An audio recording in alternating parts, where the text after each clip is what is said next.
आप 80 करोड़ लोगों को मुफ्त राशन देने का काम कर रहे हैं। ये आपका विकास है।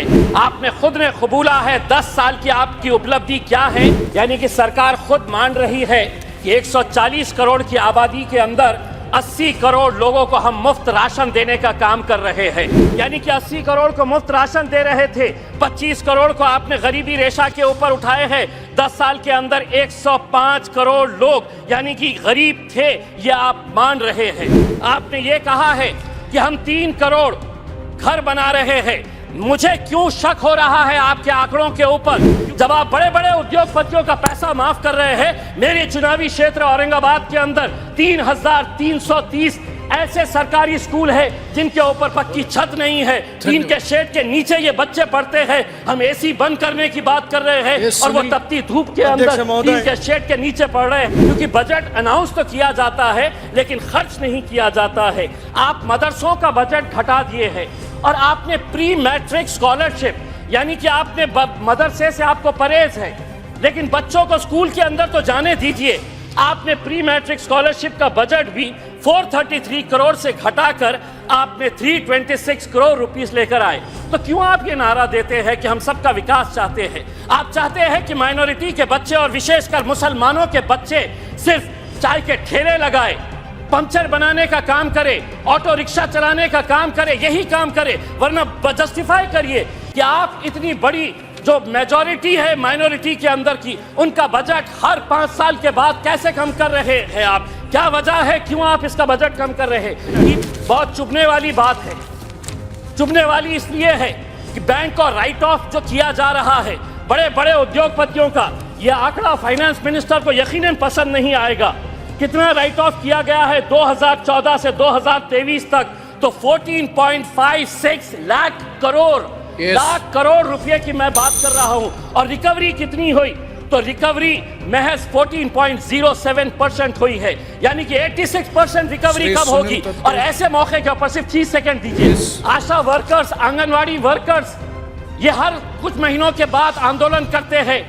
आप ये छोटी छोटी बच्चियों को, माँ को जो प्रेग्नेंट है, उनका इलाज, उनका देखरेख करने का जो काम करती है, आपने उनको कहा कि हम आपको भी हेल्थ कवर के अंदर लेकर आएंगे लेकिन आपकी पगार नहीं बढ़ने देंगे। 7,000 रुपये मिलते हैं आशा वर्कर्स को, आंगनवाड़ी वर्कर को पूरी मेहनत करने के बाद भी 15,000 रुपये मिलते हैं। आज क्या वजह है कि आज उत्तर प्रदेश का नौजवान जो है वो इजराइल में जाकर मजदूरी का काम करने के लिए तैयार है, क्योंकि वहां पर 1,37,000 रुपये सिर्फ मजदूरी करने के लिए उसे मिल रही है। और यहाँ पर हम 15,000, 7,000, 2,000 रुपये ईपीएस पेंशन के नाम के ऊपर, आशा वर्कर्स के नाम के ऊपर हम दे रहे हैं। बार बार अपनी पीठ थपथपाने वालों के लिए मैं अपना कबूलनामा पेश करने के लिए आया हूं।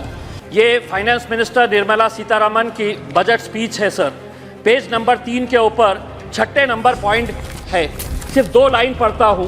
The worries about food have been eliminated through free ration for 80 crore people. यानी कि सरकार खुद मान रही है कि 140 करोड़ की आबादी के अंदर 80 करोड़ लोगों को हम मुफ्त राशन देने का काम कर रहे हैं। ये आपका विकास है। आपने खुद ने कबूला है 10 साल की आपकी उपलब्धि क्या है, तो आप 80 करोड़ लोगों को मुफ्त राशन देने का काम कर रहे हैं। ये फाइनेंस मिनिस्टर ने खुद अपने बजट स्पीच के अंदर कहा है। उसके बाद उन्होंने कहा है, विद द परस्यूट ऑफ सबका साथ in these 10 years the government has assisted 25 crore people to get freedom from multi dimensional poverty. हमने 25 करोड़ लोगों को गरीबी रेशा से ऊपर उठाया है। मल्टी डायमेंशनल पॉवर्टी क्या होती है, ये फाइनेंस मिनिस्टर ने हमको बताना चाहिए। यानी कि 80 करोड़ को मुफ्त राशन दे रहे थे, 25 करोड़ को आपने गरीबी रेशा के ऊपर उठाए हैं। 10 साल के अंदर 105 करोड़ लोग यानी कि गरीब थे, ये आप मान रहे हैं। यह आपकी 10 साल की उपलब्धि है। आपने ये कहा है कि हम 3 करोड़ घर बना रहे हैं। मुझे क्यों शक हो रहा है आपके आंकड़ों के ऊपर, क्योंकि मेरे चुनावी क्षेत्र औरंगाबाद के अंदर 60,000 लोग 2017 से एक सपना देख रहे हैं कि मोदी जी ने वादा किया था कि मार्च 2022 तक इस देश के अंदर हर बेघर को घर मिलेगा। और सिर्फ घर नहीं मिलेगा, घर में नल रहेगा और नल में जल रहेगा। घर देना तो बहुत दूर की बात है अध्यक्ष महोदय, एक घर का काम की शुरुआत भी नहीं की गई है। 60,000 लोगों को अगर आपने सपना दिखाए है तो क्यों आप यह झूठा सपना दिखाए हैं कि 60,000 लोग को एक घर देना बहुत दूर की बात है, बनाया तक नहीं गया है। अध्यक्ष महोदय, हमारी माइनॉरिटी मिनिस्टर यहाँ पर बैठी हुई है, हम उनका बहुत आदर करते हैं। 2023-24 के अंदर आपने माइनॉरिटी का बजट 38% कम कर दिया। कितना बजट किया? तो 3097.60 करोड़ रुपीस माइनॉरिटी का बजट इस बार आपने बढ़ा दिया है।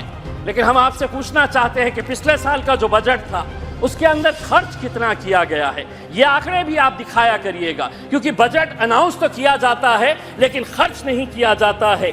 आप मदरसों का बजट घटा दिए हैं और आपने प्री मैट्रिक स्कॉलरशिप, यानी कि आपने मदरसे से आपको परहेज है लेकिन बच्चों को स्कूल के अंदर तो जाने दीजिए, आपने प्री मैट्रिक स्कॉलरशिप का बजट भी 433 करोड़ से घटाकर आपने 326 करोड़ रुपीस लेकर आए। तो क्यों आप ये नारा देते हैं कि हम सबका विकास चाहते हैं? आप चाहते हैं कि माइनॉरिटी के बच्चे और विशेषकर मुसलमानों के बच्चे सिर्फ चाय के ठेले लगाए, पंचर बनाने का काम करे, ऑटो रिक्शा चलाने का काम करे, यही काम करे, वरना जस्टिफाई करिए कि आप इतनी बड़ी जो मेजॉरिटी है माइनॉरिटी के अंदर की, उनका बजट हर 5 साल के बाद कैसे कम कर रहे हैं आप? क्या वजह है, क्यों आप इसका बजट कम कर रहे हैं? EPS 95 के अर्थ 78 लाख जो पेंशनर्स है, 1000, 1500, 2000, आपने भी यह मुद्दा उठाया है कई मर्तबा, उन्हें एक बार फिर मायूस किया गया है। दूसरी बात, आशा वर्कर्स, आंगनवाड़ी वर्कर्स, ये हर कुछ महीनों के बाद आंदोलन करते हैं।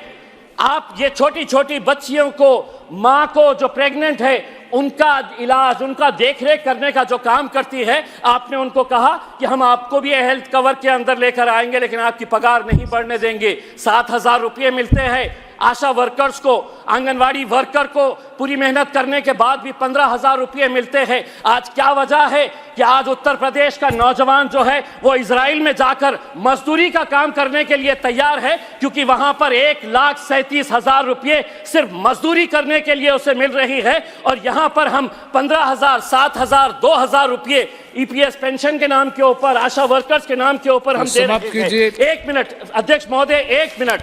बहुत चुभने वाली बात है, चुभने वाली इसलिए है कि बैंक और राइट ऑफ जो किया जा रहा है बड़े बड़े उद्योगपतियों का, यह आंकड़ा फाइनेंस मिनिस्टर को यकीनन पसंद नहीं आएगा। कितना राइट ऑफ किया गया है 2014 से 2023 तक? तो 14.56 लाख करोड़ रुपए की मैं बात कर रहा हूं। और रिकवरी कितनी हुई?